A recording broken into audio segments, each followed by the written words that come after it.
Well, if you thought you'd seen it all, it got even crazier on day 31. The prosecutor in the Karen Read retrial went to town on the defense's ARCCA expert witness, trying to expose bias. There are 4 main areas of exposing bias when cross-examining an expert witness, and let's get into it. You may remember Hank Brennan has been a special prosecutor brought in for the retrial of Karen Read, if you watched my other video, and you can see it on the screen. But he took this exposing bias to another level, and I would say his questions exposed his own expert witness's bias. Hello, I'm Karen Cole from Legal Minded Friends, and to use a quote from the special prosecutor Hank Brennan, details matter. To expose bias in an expert witness, you want to show that there's a financial interest. If the expert witness, for example, receives a substantial fee, and guess what the expert witness for the Commonwealth made? There it is on the screen. The expert witness for the Commonwealth of Massachusetts in the Karen Read retrial was over $400,000. Now let's listen to cross-examination by the prosecutor after the jury had already heard that the ARCCA expert witnesses were paid $50,000. Your company billed the defense for your time preparing and traveling and testifying? I believe they did. Well, you wrote your bills down, didn't you? You wrote your time down? Well, I don't know who gets billed to it. I think it was actually, I wrote my time down, and it was the same time code for the original employer that we had. I'm not involved in billing. I don't know who the bill goes out to. I just put my time in and do my work. Do you know that the defense paid that bill? I have no idea if they paid it or not. And then I'll give you a contract with the defense. Or I should say you have a contract with the defense, don't you? I assume ARCCA does. Again, I'm not involved in that. I don't do any part of the financials. I just do my job. Do you keep your billing? I enter my billing every week, yes. Do you know how much you've been paid so far in this case? I haven't been paid anything. I'm a salaried employee for ARCCA. I have no idea how much ARCCA's been paid. How much has ARCCA been paid because of your work so far? I have no idea. I'm not involved in the financials, sir. You have no idea how much time, how much compensation your company's going to get for the work that you've done and continue to do in this case? You have no idea. It's not my concern. It's not my department, so I don't. That's a no? That's a no, sir. Now, another bias could be a professional bias. For example, an expert may always testify for defendants. This could show a pattern of advocacy, meaning that they're always, pleading on behalf of the defendants. So that's why you often hear that the expert witnesses have testified, for the prosecutors and defense teams and agencies. A professional bias can also occur when there is a contract from an agency. And in this case, we know that the agency that contracted the ARCCA witnesses were from the FBI, but the jury doesn't know this because this was information that the judge prevented the defense from talking about. So now we're going to listen to a clip where I think the prosecutor is trying to prove that conversations that the FBI had with ARCCA meant they had a loyalty issue because they were being fed information about the trial as it was going on, the first trial. So we're going to listen to that little segment because I think that's what Hank Brennan is trying to establish, that there is a loyalty bias because the FBI was feeding them information. So let's have a listen to that. Voir dire 2, 118, line 15.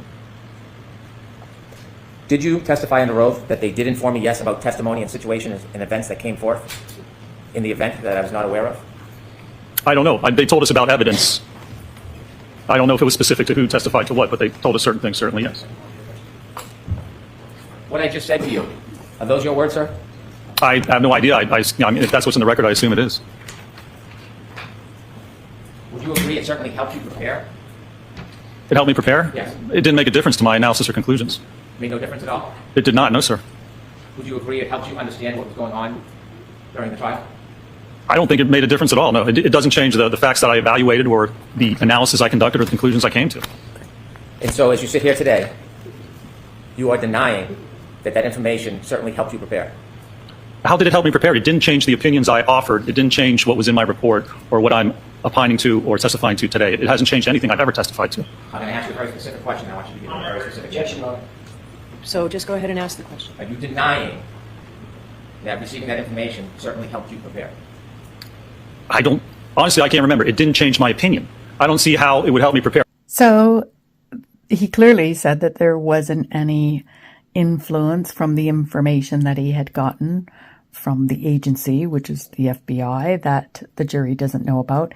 So now Hank Brennan, the prosecutor, has twisted that just a little bit, and we're going to hear how he's trying to say that the ARCCA witnesses wanted to make sure they were independent from the FBI, and how would they do that? But remember, the jury doesn't know about the FBI. They just know about the agency. So let's have a listen to that. When you were traveling out to testify last year, you had phone conversations with the defense, didn't you? I think I had like 2 phone conversations, 2 or 3. So that sounds like a yes, you did. Yeah, there was one right before my qualification, my voir dire, where I talked to Mr. Jackson, and that was it. Other than that, I think it was just planning and scheduling. Mm-hmm. Was there any discussion on how you could portray yourself as independent? I don't believe there was. So you don't believe? No, there was no need to. That's not the question. Details matter. Was there any attempt? So the objection's sustained. I'm going to strike that, folks, okay? Questions, Mr. Brennan? Was there any attempt in your conversations to portray yourself as independent as far as your arrangements were concerned coming out here? No, I don't think so, because there was no need to, because it was independent. Another bias is showing confirmation bias, and you'll often hear these questions being asked. An example would be downplaying any contradictory information that does not support whatever their expert opinion is. I remember there was evidence about trace DNA found that we didn't know before. That didn't change my opinion then. It doesn't change my opinion now. It doesn't have anything to do with my opinion. Details matter, right, sir? Now, that little clip I just played for you could sound like he's downplaying the DNA evidence. But there is also a biased approach to decision making. And this is largely unintentional, as it results in a person ignoring information that is inconsistent to what they need to know. Does that make sense? So, for their purpose, it wasn't important. I hope that makes sense. So he wasn't downplaying it, but it could have come across that way.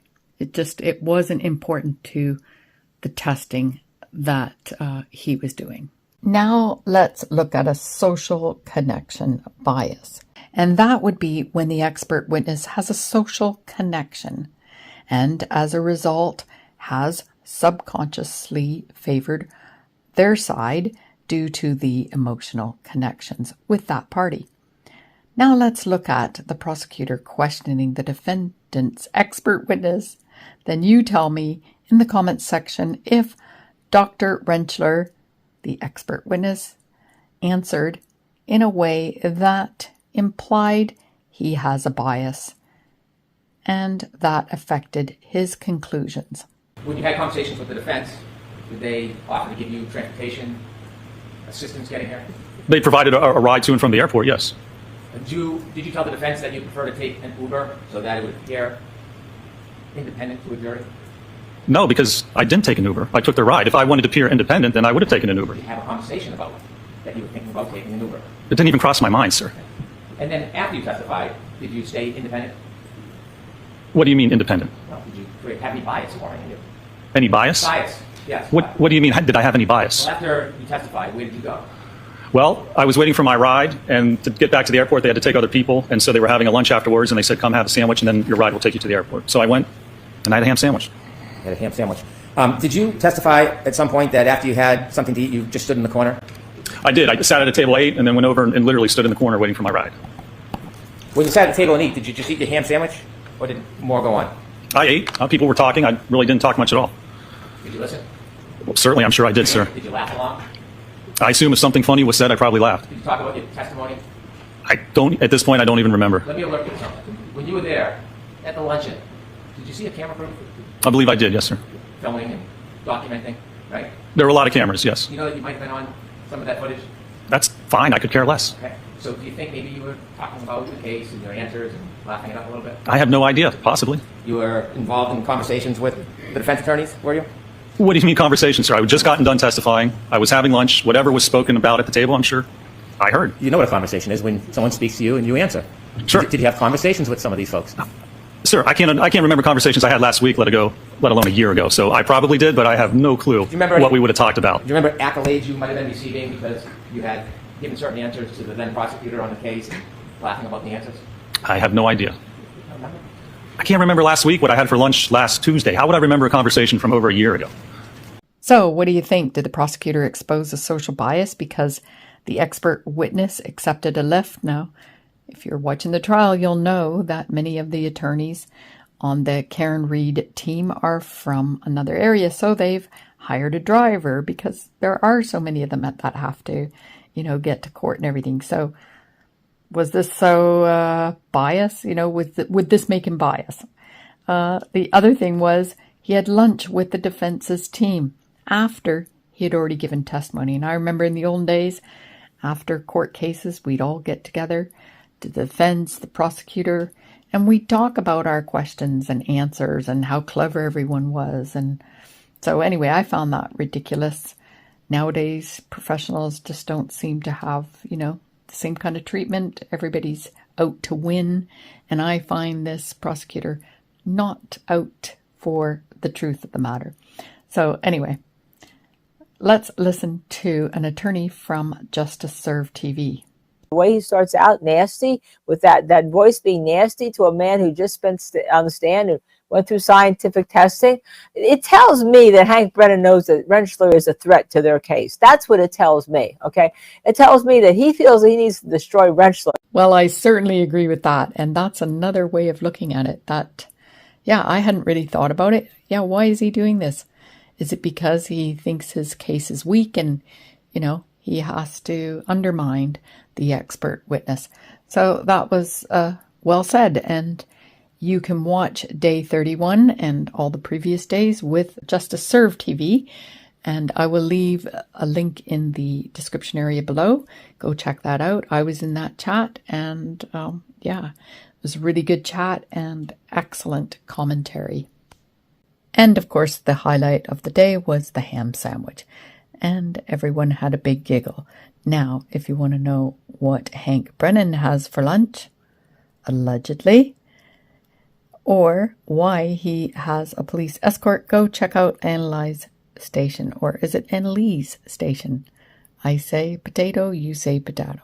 I'm Karen Cole from Legal Minded Friends. And if you're new to my channel, welcome. I'm a UK lawyer. I have been working in the justice system for over 4 decades, and I have worked in the UK court system for 24 years, over 24 years. So my channel will offer you an overview on different aspects of the law. So please like this video if you like this kind of content. Hit the subscribe button and the notification bell if you want to be notified when I'm going live or upload another video. Information is power, meaning if you know something, you can make decisions that are right for you.